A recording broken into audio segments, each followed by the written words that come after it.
देखिएगा last lecture तक oscillation के हम क्वेश्चंस देख रहे थे, तो उसी क्वेश्चंस को हम आगे बढ़ाते हैं। एक नेक्स्ट क्वेश्चन, जो भी सीक्वेंस वाइज नंबर रहेगा वो दे दीजिएगा। Amplitude of a harmonic oscillator, amplitude of a harmonic oscillator A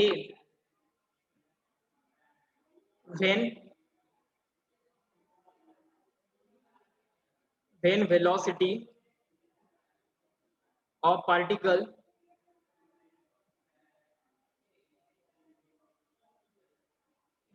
velocity of particle is of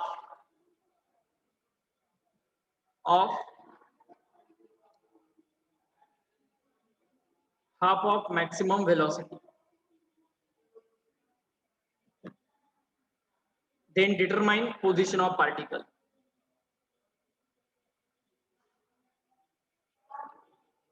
Then determine position of particle. तो पार्टिकल का पोजीशन निकालना है, इतना ही क्वेश्चन है। देखिएगा amplitude of a harmonic oscillator is a, तो amplitude का value ए दिया है यहाँ पर। When velocity of particle is half of maximum velocity, तो बताओ मुझे मैक्सिमम वेलोसिटी कितना होता है ऑसिलेशन का। कोई भी चीज जब ऑसिलेट होता है तो उसका मैक्सिमम वेलोसिटी कितना रहेगा?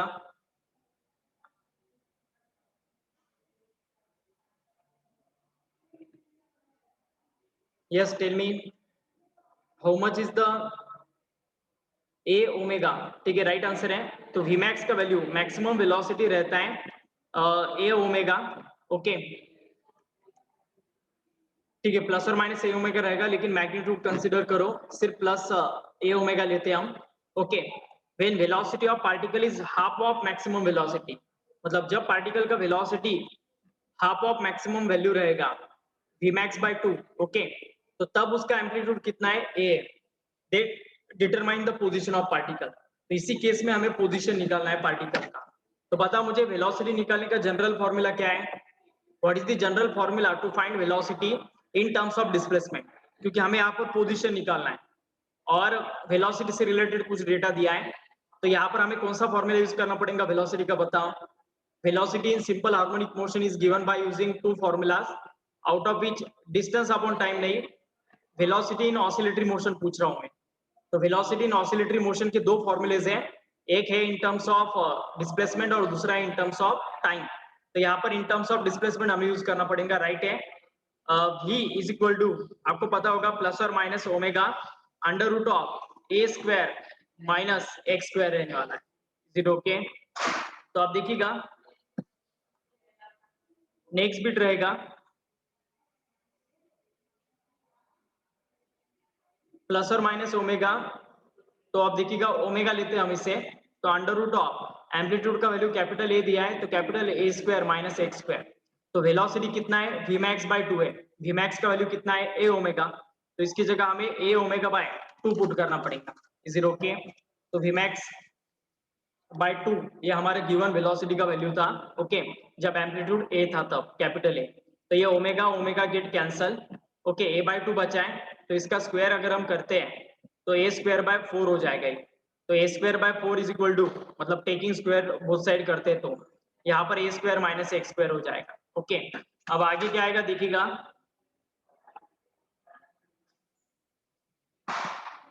आगे क्या आएगा आप देखिएगा,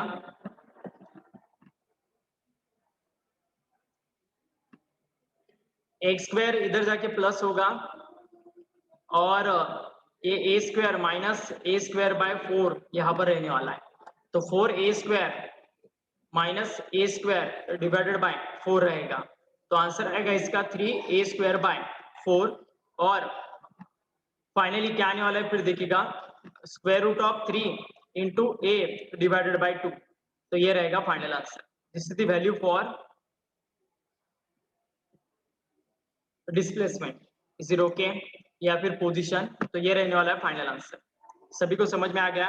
और ये प्लस और माइनस रहेगा, ठीक है, क्योंकि स्क्वायर रूट है तो स्क्वायर रूट किसी भी नंबर का प्लस भी रह सकता है और माइनस भी रह सकता है।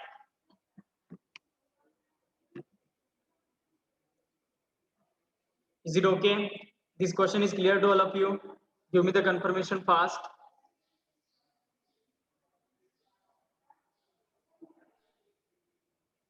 Okay. Now take next question. कल मतलब ऑलमोस्ट सभी टाइप के क्वेश्चंस लिए हैं। कल जितना मैंने टाइप लिया था ना वो बहुत ही इंपॉर्टेंट क्वेश्चंस थे। आप देख सकते हो, वो उसका ग्रुप पर लिंक अवेलेबल है, तो कभी भी जाकर आप यूट्यूब पर देख सकते हो लेक्चर्स। ओके, इसके बाद देखिएगा अब नेक्स्ट क्वेश्चन रहेगा, a particle execute simple harmonic motion.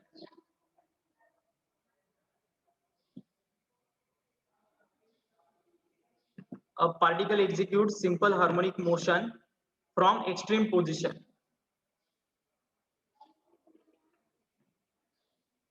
From extreme position and covers a distance equal to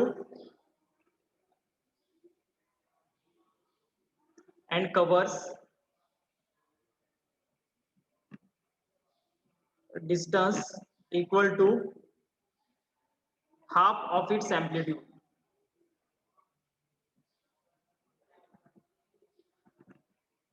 Half of its amplitude.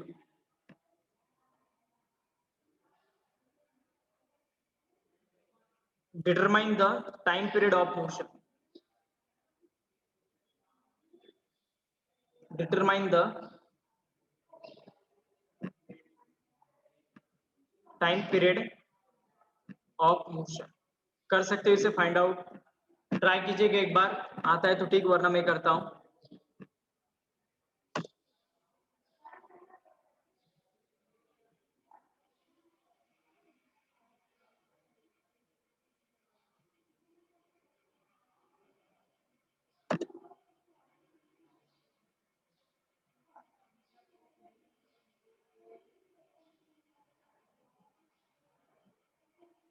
तो देखिएगा अब क्या दिया है यहाँ पर, particle starts from extreme position. बताओ डिस्प्लेसमेंट का इक्वेशन क्या रहेगा। अगर कोई पार्टिकल एक्सट्रीम पोजीशन से स्टार्ट होता है तो डिस्प्लेसमेंट कितना आता है बताओ। कल ही मैंने ऐसा कुछ बीट लिया था, एक्सट्रीम पोजीशन से स्टार्ट होगा तो सिंपल हार्मोनिक मोशन में डिस्प्लेसमेंट कितना रहने वाला है। डिस्प्लेसमेंट का इक्वेशन बताओ। राइट है, a cos omega t। displacement when particle starts from extreme position is given by a cos omega t। Normally a sin omega t होता है, लेकिन वो मीन पोजीशन से होता है। a cos omega t extreme position से होगा, तो ये पार्टिकल एक्सट्रीम पोजीशन से स्टार्ट कर रहा था। और आगे क्या दिया है फिर देखिएगा इसका, आपको उन्होंने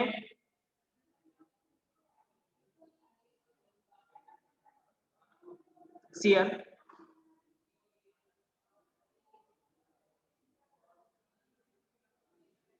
particle executes simple harmonic motion from extreme position and covers distance equal to half of its amplitude। तो वो कितना डिस्टेंस कवर कर रहा है, डिस्टेंस मतलब उसका डिस्प्लेसमेंट कितना रहेगा, how much is the displacement, half of the amplitude. तो x का वैल्यू हमें कितना पुट करना है, a/2। तो उस कंडीशन में हमें उसका टाइम पीरियड निकालना है। In this condition we have to find time period of the motion. Okay, so here x का वैल्यू हमें यहाँ पर पुट करना पड़ेगा a/2। ओके, अब ठीक है, कैपिटल ए से लो एम्पलीट्यूड को तो कैपिटल ए से या फिर स्मॉल ए से करो। तो a/2 is equal to a cos omega t होगा। तो फिर ये a और ये a कट हुआ तो cos ओमेगा t का वैल्यू हाफ आएगा। तो half is equal to cos of omega t। बताओ cos इनवर्स हाफ कितना होगा, how much is the value for cos inverse half.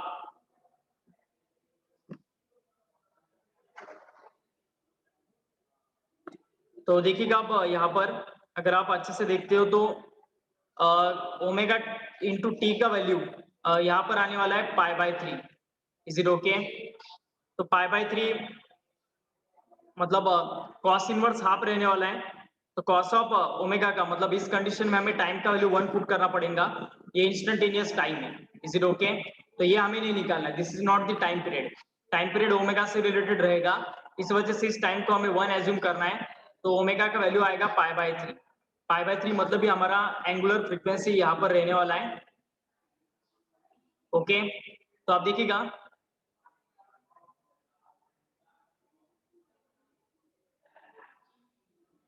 Omega का वैल्यू π/3 यहाँ पर रहेगा, तो omega is equal to 2π/t रहता है, तो 2π/t का वैल्यू π/3 आएगा, तो पाई गेट कैंसल, तो t का वैल्यू कितना आएगा फिर, how much is the value for t, 6 second, तो ये होगा उसका टाइम पीरियड।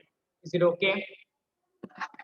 स्मॉल t मतलब इंस्टेंटेनियस टाइम होता है, तो वो नहीं निकालना था हमें, we have to find time period in this condition, so time period आएगा 6 सेकेंड।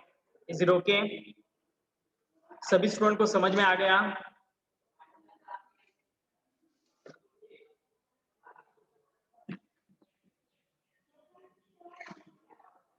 अब एक लास्ट क्वेश्चन है, ये आप ही सॉल्व करो। कल जो मैंने वेव का इक्वेशन बताया था ना, उसी के ऊपर डिपेंडेंट ये क्वेश्चन है, तो ये क्वेश्चन आप सॉल्व करके बताओ मुझे। लास्ट क्वेश्चन है, आप इसके बाद हम न्यू बिट पढ़ाना स्टार्ट करेंगे इस टॉपिक का। An object performs simple harmonic motion of amplitude 5 centimeter and time period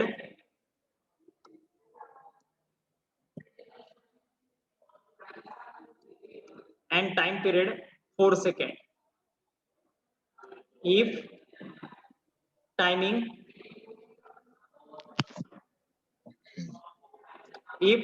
is started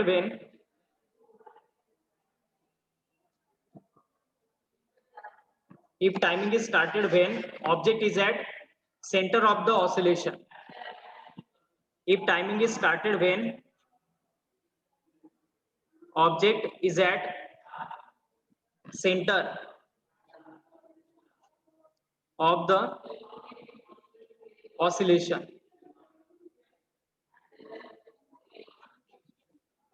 that is x is equal to 0, then calculate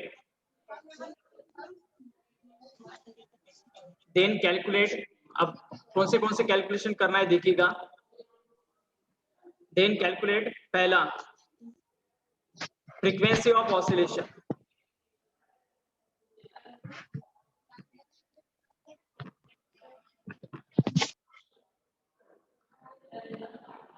frequency of oscillation. Second, the displacement at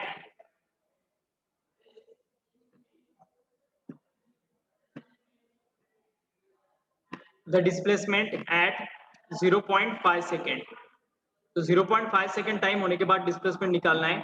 third रहेगा the maximum acceleration of the object,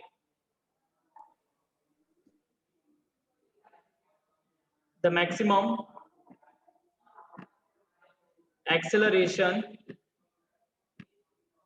of the object. Fourth one रहेगा the velocity at a distance displacement of 3 centimeter. The velocity at a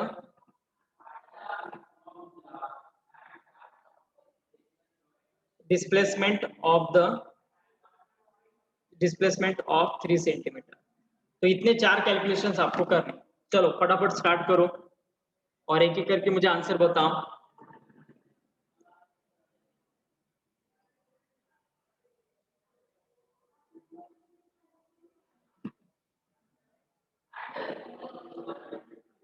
बताओ क्या क्या रहेगा इसका answer.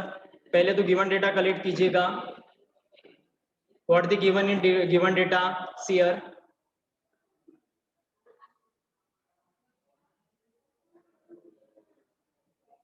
An object performs simple harmonic motion of amplitude 5 centimeter.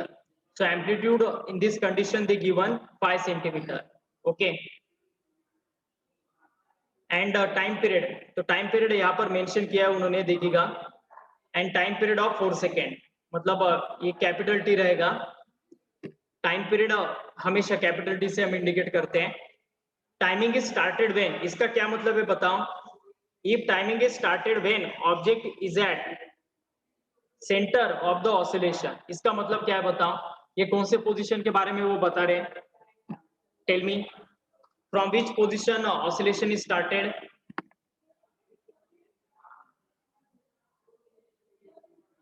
Mean position, right answer है centre of the oscillation. पूरे oscillation का centre part मतलब ही मीन पोजीशन होता है। मीन पोजीशन पर डिस्प्लेसमेंट 0 होता है। ओके, तो मीन पोजीशन से इस ऑब्जेक्ट ने स्टार्ट किया है। तो बताओ इसका इक्वेशन क्या रहेगा? x is equal to a sine omega t. पिछले क्वेश्चन में एक्सट्रीम पोजीशन से वो स्टार्ट कर रहा था, तो a cos omega t displacement का इक्वेशन था। यहाँ पर मीन पोजीशन से हो रहा है, तो इस वजह से डिस्प्लेसमेंट का इक्वेशन होने वाला है A sine omega t. Is it okay? Now see here, तो डिस्प्लेसमेंट क्या क्या निकालना है हमें? सबसे पहले फ्रीक्वेंसी ऑफ ऑसिलेशन। तो फ्रीक्वेंसी ऑफ ऑसिलेशन हमें किससे मिल सकता है बताओ? सिंपल ही है 0.25। ठीक है, हम चेक करते हैं। राइट आंसर है, राइट आंसर है 1/t से टाइम पीरियड का रेसिप्रोकल लिया तो फिर हमें फ्रीक्वेंसी मिलने वाला है। कितना इजी है, तो frequency f is equal to 1/t रहेगा। तो 1/t का वैल्यू 4 दिया है, तो 1/4 सेकेंड, मतलब ही इससे सॉल्व करेंगे तो 0.25 हर्ट्ज होगा। Is it okay? so right answer of this question is 0.25 hertz. all of you getting this? सबसे पहला कैलकुलेशन फ्रीक्वेंसी का था इस क्वेश्चन में, तो वो कैलकुलेशन हमने कर दिया।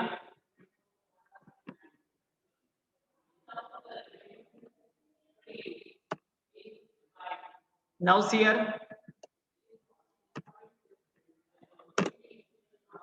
नेक्स्ट बिट हमें देखना है the displacement at 0.5 second.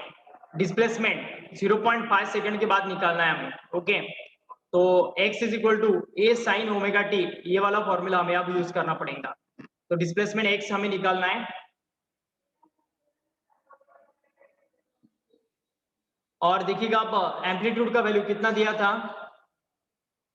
5 centimetre. तो 5 साइन ओमेगा का वैल्यू अब पुट करना पड़ेगा यहाँ पर हमें। देखिएगा फ्रीक्वेंसी का वैल्यू दिया है, तो 2 पाई n, इस फॉर्मूले से हम ओमेगा का वैल्यू निकालते हैं 2 पाई n।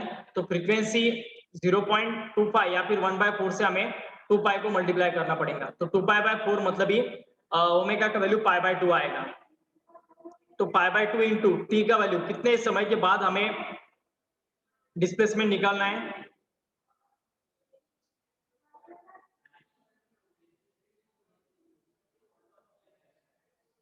Just 1 minute. तो कितने समय के बाद हमें निकालना है देखिएगा आप अच्छे से।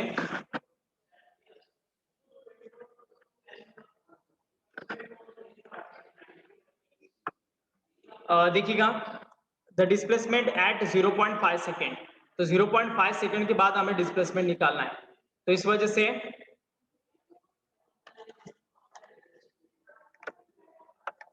पाई बाय 2 इंटू 0.5, मतलब ये 0.5 का मतलब ये कितना होता है? 1/2 होता है।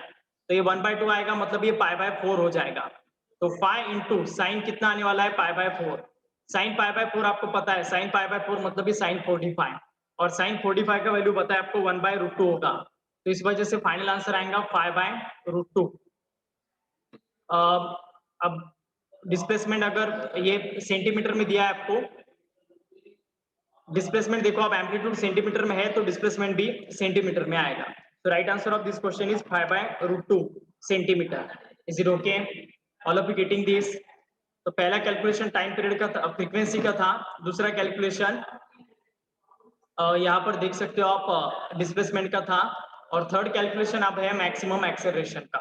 तो ए मैक्स का फॉर्मूला क्या रहेगा बोलो बच्चों? How we can find maximum acceleration?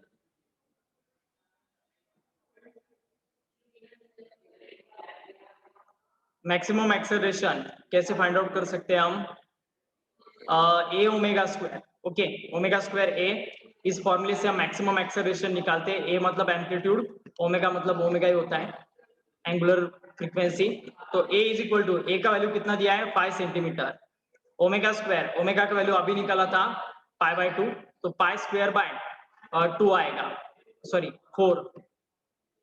Pi by 2 का होल स्क्वायर है, तो इस वजह से पाई स्क्वायर बाय 4 आ गया। अभी पाई स्क्वायर का वैल्यू मैंने कल ही आपको कहा है 10 लेना है, तो 10 इंटू 5 50 बाय 4 मतलब ये 12.5 होगा। Is it okay? So right answer of this question is 12.5 centimetre पर सेकेंड स्क्वायर। ओके, कल ही मैंने आपको बोला था कि पाई स्क्वायर का अप्रोक्सीमेशन हम 10 ले सकते हैं, तो इस वजह से 50 बाय 4 अगर करेंगे हम तो आंसर आएगा 12.5 सेंटीमीटर पर सेकेंड स्क्वायर, क्योंकि आपको पता है एम्पलीट्यूड सेंटीमीटर में था तो एक्सेलरेशन भी सेंटीमीटर में आएगा। नाउ सी हियर फोर्थ और लास्ट कैलकुलेशन है, इस क्वेश्चन में आपको नजर आ रहा है।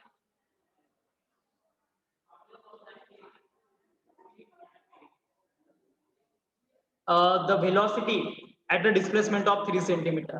तो जब डिस्प्लेसमेंट 3 सेंटीमीटर है तो हमें वेलोसिटी निकालना है। तो अब बताओ कौन सा फॉर्मूला वेलोसिटी का यूज करना पड़ेगा हमें in this situation? Which formula we have to prepare to find the velocity in this condition?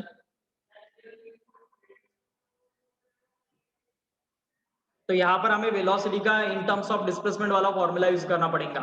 Okay, और वो रहेगा velocity v is equal to omega under root of a square minus x square रहेगा। तो omega का value pi by 2 है, अभी 2 minute पहले निकाला था, into under root of a square मतलब 25 क्योंकि 5 का स्क्वायर है, माइनस एक्स स्क्वायर। तो डिस्प्लेसमेंट जब 3 सेंटीमीटर है तब हमें निकालना है, तो 3 का स्क्वायर यहाँ पर रहने वाला है, मतलब 5 का स्क्वायर था, एम्पलीट्यूड 5 था तो 5 का स्क्वायर 25 लिख दिया, और डिस्प्लेसमेंट x 3 है तो 3 का स्क्वायर मतलब ये 9 लिख देता हूँ। तो 25 माइनस 9 16 है, अंडर रूट ऑफ 16 4 आएगा, तो पाई बाय 2 इंटू 4 मतलब ये 2 पाई हो जाएगा, और 2 पाई का वैल्यू तो आपको पता है 6.28 सेंटीमीटर पर सेकेंड होगा। Is it okay? तो ये रहेगा फाइनल आंसर 6.28 होगा। Is it okay? All of you getting this? तो कल से मैंने जितने भी क्वेश्चंस लिए लगभग 7-8 क्वेश्चंस लिए होंगे, तो उतने ही क्वेश्चंस इंपॉर्टेंट है फर्स्ट लेवल में। ऑसिलेशन के ऊपर बेसिक अगर क्वेश्चन आता है तो ऐसा ही पूछा जाएगा। तो ऑसिलेशन का ये फर्स्ट पार्ट हमारा खत्म हो जाता है। ओके, ये बेसिक पार्ट था ऑसिलेटरी मोशन का, जिसमें वेव इक्वेशन रीड करना, उसमें ये डिफरेंट पैरामीटर निकालना, इसके टाइप के आपको क्वेश्चंस पूछे जाते हैं। मतलब 3 पार्ट्स में हम टॉपिक को स्प्लिट कर सकते हैं। पहला ये बेसिक वाला पार्ट था, बहुत ही इजी था और बहुत कम समय में हुआ। दूसरा पार्ट अब इसका एनर्जी के ऊपर आएगा, जो हम लेने वाले अभी, different energies in oscillatory motion. Oscillation जब पार्टिकल करता है तो आपको पता है ये law of conservation of energy को फॉलो करने वाला बीट रहता है। इस वजह से इसके अंदर पोटेंशियल एनर्जी भी जनरेट होने वाला है, काइनेटिक एनर्जी भी जनरेट होने वाला है, और दोनों एनर्जी का जो एडिशन रहेगा उसे हम टोटल एनर्जी कहते हैं, तो वो भी यहाँ पर रहेगा और वो कांस्टेंट रहता है।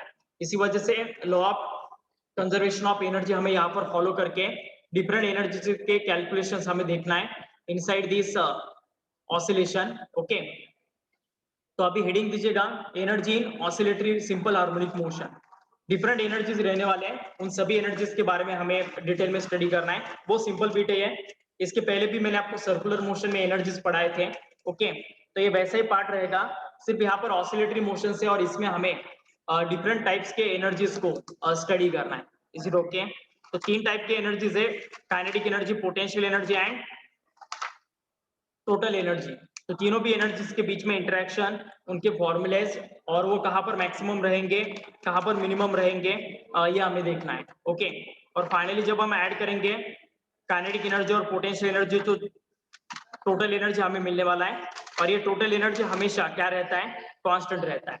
इस वजह से वो भी हमें देखना है। तो लिखिएगा एनर्जी इन एसएचएम। सबसे पहले आएगा पोटेंशियल एनर्जी।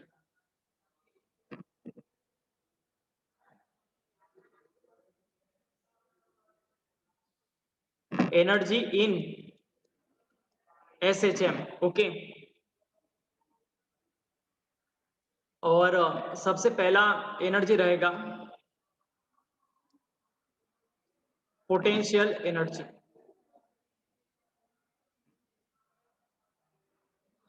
ओके, तो अब देखिएगा पोटेंशियल एनर्जी हो या फिर काइनेटिक एनर्जी हो, दोनों मतलब आपको पता है कोई भी अगर स्प्रिंग होता है, जैसे स्प्रिंग ब्लॉक सिस्टम अगर हम लेते हैं, एलएसएचएम के बारे में अगर हम बात करते हैं, तो फिर देखिएगा तो एट दैट टाइम आपको पता है स्प्रिंग ब्लॉक सिस्टम होता है, तो स्प्रिंग के अंदर भी कुछ ना कुछ पोटेंशियल एनर्जी होता है, और वो हमने डिराइव किया था, याद होगा आपको, स्प्रिंग ब्लॉक सिस्टम जो हमने न्यूटन्स लॉज ऑफ मोशन में पढ़ाया था। तो वही बीट हमें यहाँ पर लगने वाला है, और वही बीट से हमें इंटरेक्ट करना है फिर से अब यहाँ पर। तो देखिएगा जो डेरिवेशन वहां पर मैंने किया था वही करना है हमें। तो जो रिस्टोरिंग फोर्स होता है वो माइनस ऑफ के एक्स के साथ इक्वल आएगा। ओके, के मतलब फोर्स कांस्टेंट होगा उस स्प्रिंग का, तो माइनस के into x, this is the value for restoring force. और फिर अगर हमें इसका वर्डन निकालते हैं हम, ओके, किसी भी स्ट्रिंग को अगर हम स्ट्रेच करते हैं या फिर कॉम्प्रेस करते हैं तो उसके अंदर पोटेंशियल एनर्जी जनरेट हो जाता है, और ये potential energy in the form of work done रहेगा। तो वर्डन अगर हम करते हैं तो देखिएगा integration of minus k x into d x रहेगा। ओके, तो ऐसे हमें इसका इंटीग्रेशन यहाँ पर करना है। ओके, मतलब इस प्रोसेस में आप देखिएगा सिंपल हार्मोनिक मोशन में अगर हम देखते हैं तो फोर्स और जो डिस्प्लेसमेंट होता है, रिस्टोरिंग फोर्स और डिस्प्लेसमेंट, ये एक दूसरे के अपोजिट डायरेक्शन में होते हैं। इस वजह से वर्डन भी निगेटिव होता है, और ये फोर्स का वैल्यू भी निगेटिव अगर हम पुट करते हैं तो ये माइनस माइनस क्या हो जाता है, प्लस हो जाता है। तो फाइनली इसका आंसर आएगा integration of k x D x. तो इसका अगर हम इंटीग्रेशन करते हैं तो एक्स स्क्वायर बाय 2 बन जाने वाला है, तो के into x square by 2 plus सी आएगा। सी अब ये इंटीग्रेशन कांस्टेंट होता है, और इस फॉर्मेट में जो वर्डन होता है वही इन the form of potential energy convert हो जाता है। तो इस वर्डन को हम पोटेंशियल एनर्जी यू से भी रिप्लेस कर सकते हैं। So u is equal to half of k x square plus c होगा। अब ये सी है ना, इनिशियल पैरामीटर पर डिपेंड रहेगा। Is it okay? मतलब इनिशियली उसका पोटेंशियल एनर्जी कितना होगा उसके ऊपर डिपेंडेंट ये सी फैक्टर है। आपको पता है सी मतलब इंटीग्रेशन कांस्टेंट होता है, हमेशा इंटीग्रेशन करने के बाद इसे हमें लिखना पड़ता है, तो वही इंटीग्रेशन कांस्टेंट मैंने लिखा है, हाफ के एक्स स्क्वायर प्लस सी। ओके, तो अब ये प्लस सी जो रहेगा इसे हम यू नॉट से भी रिप्लेस कर सकते हैं। U nought means initial potential energy. Okay, तो इस u को हम ऐसा लिख सकते हैं, half of k x square plus u not.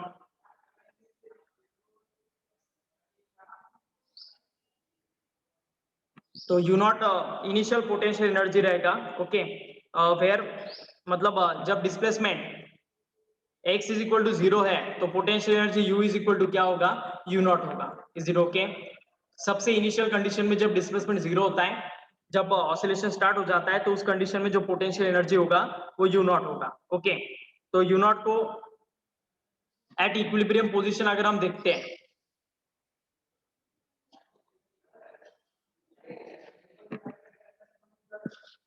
At equilibrium position अगर कोई ऑब्जेक्ट है तो फिर यू नॉट का वैल्यू 0 होता है, और फिर हम पोटेंशियल एनर्जी इन ऑसिलेटरी मोशन डिफाइन कर सकते हैं, half of k x square. Is it okay?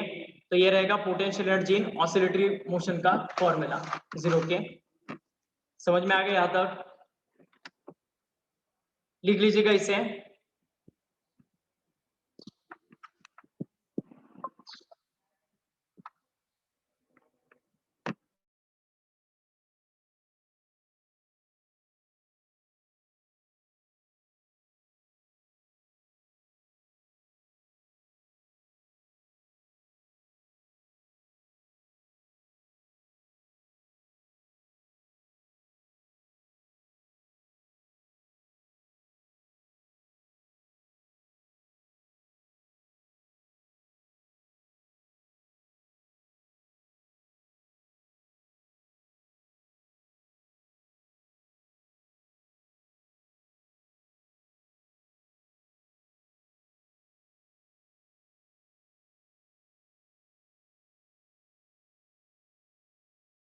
Okay, तो सीयर u is equal to half of k x square आ जाएगा, तो यही पोटेंशियल एनर्जी रहेगा। अब देखिएगा डिस्प्लेसमेंट x का वैल्यू आपको पता है कितना होता है, x का मतलब डिस्प्लेसमेंट इन ऑसिलेटरी मोशन का जनरल इक्वेशन रहेगा a sign omega t plus five. Is it okay? तो ये इक्वेशन अगर हम यहाँ पर पुट कर देंगे तो ये पोटेंशियल एनर्जी का formula in terms of displacement. तो इस x का वैल्यू अगर हम ये वाला पुट कर देते हैं, a sign omega t plus five, तो हमें पोटेंशियल एनर्जी का फॉर्मूला मिल जाएगा इन terms of time. Is it okay? तो उसे भी हम लिख लेते हैं। तो अगर मैं x का वैल्यू पुट कर देता हूँ तो हाफ के x का वैल्यू अगर मैं पुट कर दूं तो ये आएगा A sine omega t plus pi इस बीट का होल स्क्वायर आ जाएगा। Is it okay? तो इस बीट का होल स्क्वायर रहने वाला है। तो फाइनली इसका आंसर क्या आएगा फिर देखिएगा, half k A square sine square omega t plus five. तो ये भी पोटेंशियल एनर्जी का फॉर्मूला है और ये ऊपर वाला भी पोटेंशियल एनर्जी का ही फॉर्मूला है, लेकिन ऊपर वाला इन टर्म्स ऑफ डिस्प्लेसमेंट है, नीचे वाला इन टर्म्स ऑफ टाइम है। तो लिख लीजिएगा इसे अच्छे से, राइट दिस। और आपको पता होगा स्टार्टिंग में मैंने आपको बताया था के का क्या वैल्यू था, बताओ इन टर्म्स ऑफ ओमेगा। के का क्या वैल्यू हम पुट कर सकते हैं बताओ इन टर्म्स ऑफ ओमेगा। हमें सबसे पहले सेकंड ऑर्डर डिफरेंशियल इक्वेशन में ये बीटा आया था। तो कोई बता सकता है मुझे हम के को किससे रिप्लेस कर सकते हैं? Omega square is equal to k by m था। Is it okay? तो m omega square right answer है। तो के को हम किससे रिप्लेस कर सकते हैं? यम इंटू ओमेगा स्क्वायर से। तो वो भी कर देते हैं हम। तो अनदर एक फॉर्मूला मिल जाएगा, हाफ के का वैल्यू आएगा अब m omega square A square sine square omega t plus five. Is it okay? I hope सभी को ये समझ में आ गया होगा। मीटिंग का टाइम ऑलमोस्ट खत्म हुआ है, फिर से